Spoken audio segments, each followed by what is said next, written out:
Halo teman-teman, jumpa lagi dengan aku, Linda. Kita lanjut ke bagian 20 ya.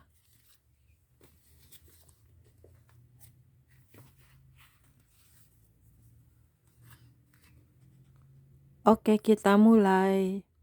Bagian 20, Malaikat-Malaikat. Anda mengetahui bahwa Alkitab berbicara banyak mengenai malaikat, dengan banyak ayat yang mengacu pada para malaikat. Sungguh mengherankan bahwa kadang-kadang kita cenderung melupakan segala sesuatu yang dibuktikan oleh firman Allah lagi dan lagi. Ketika sebuah pewahyuan diberikan kepada seseorang, bagaimanapun juga ini tampaknya untuk memancarkan cahaya yang lebih terang atas subjeknya.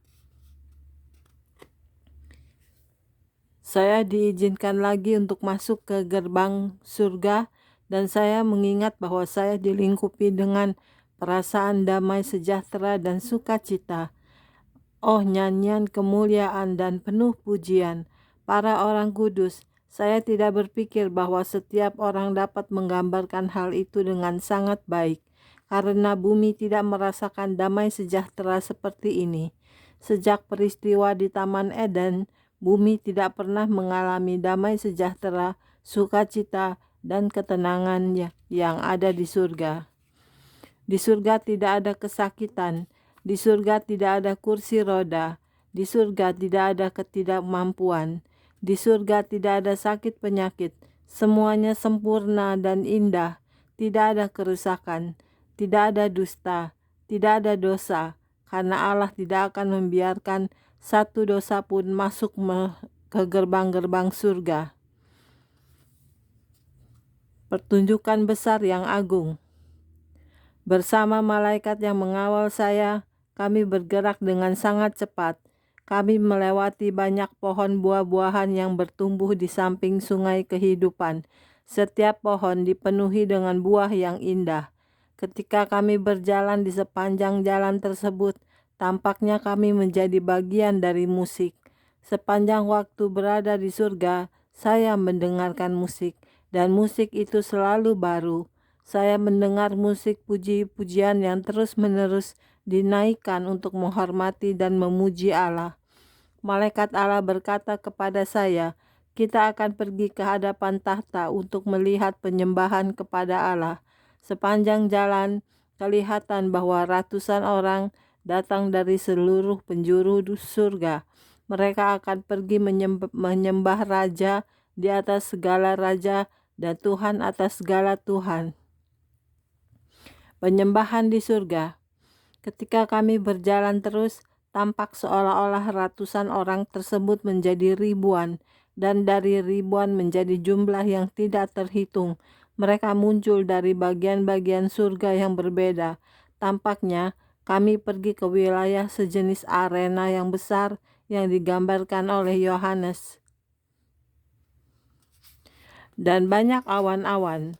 Awan yang paling indah menggelembung masuk dan keluar di sekitar tahta, berbentuk hampir seperti awan yang berasal dari ledakan atom. Setiap awan bercampur dengan kemuliaan dan warna-warna yang indah. Busur pelangi yang sungguh mempesona berada di atas semuanya. Sangat tidak mungkin untuk membayangkan kekuatan dari kuasa Allah. Saya mengetahui di dalam hati saya bahwa gambaran manusia yang saya lihat di awan-awan mewakili Allah. Ribuan tahun yang lalu, Allah menciptakan seorang manusia dalam gambarannya, dan Dia melakukannya. Maka Allah menciptakan manusia itu menurut gambarnya.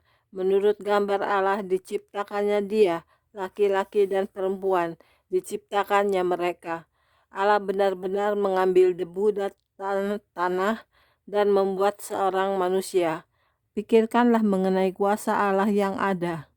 Ketika itulah Tuhan Allah membentuk manusia itu dari debu tanah dan menghembuskan nafas hidup ke dalam hidungnya. Demikianlah manusia itu menjadi makhluk yang hidup. Kemudian karena Allah sendirian, tetapi bagi Adam sendiri ia tidak menjumpai penolong yang sepadan dengan dia. Allah membuatnya tidur nyenyak. Dengan nyenyak, Allah membuka bagian pinggir tubuh Abraham, memindahkan salah satu rusuknya, dan membentuk seorang perempuan darinya. Allah menciptakan Hawa, teman hidup Adam selama-lamanya, dan penolong yang juga dibuat dalam gambar Allah. Sungguh suatu kemuliaan bagi manusia untuk diciptakan dalam gambar Allah. Persiapan untuk raja. Kesaksian-kesaksian mengenai penyembahan surgawi menunjukkan keindahan dan kekudusan Allah. Ketika kami tiba di sebuah tempat sidang jemaat, saya melihat banyak orang dan malaikat di mana-mana. Saya terkesan dengan segala sesuatu yang dikerjakan dalam keteraturan. Di mana-mana orang-orang dan para malaikat memuji Allah. Sungai kehidupan mengalir terus dari tahta Allah. Itu seperti sebuah lautan kaca, seperti sebuah lautan kristal, tetapi sungai itu mengalir. Kemudian para orang kudus, sekali lagi saya melihat kuda-kuda. Kuda-kuda putih yang besar dan sangat indah, kelihatan seolah-olah terbuat dari batu pualam. Kuda-kuda itu begitu indah dan tidak ada setitik cacat pun pada mereka. Mereka elok seperti bidak catur, tetapi mereka sungguh-sungguh nyata. Pelana-pelana putih pada punggung kuda tersebut terhias rapi dengan sepuhan emas. Tali kekang emas berada di mulut mereka. Ada perhiasan-perhiasan di kaki mereka dan bahkan pada ekor mereka. Kuda-kuda ini berdiri dengan siaga di hadapan tahta. Saya memperhatikan bahwa ke-12 malaikat yang berdiri di hadapan tahta memiliki trompet dan sangkakala di samping mereka. Pakaian mereka yang melambai dan berkilauan dihiasi dengan emas dan batu safir yang besar dan segala jenis batu permata yang besar sekali melekat pada pakaian mereka. Tiba-tiba saya melihat banyak alat musik. Itu merupakan alat musik yang paling spektakuler yang pernah saya bayangkan untuk melihatnya. Oh, betapa indahnya surga. Ada banyak harpa. Saya memperhatikan untuk melihat siapa yang ditempatkan pada alat-alat musik ini. Saya berpikir, oh, kemuliaan bagi Allah. Haleluya.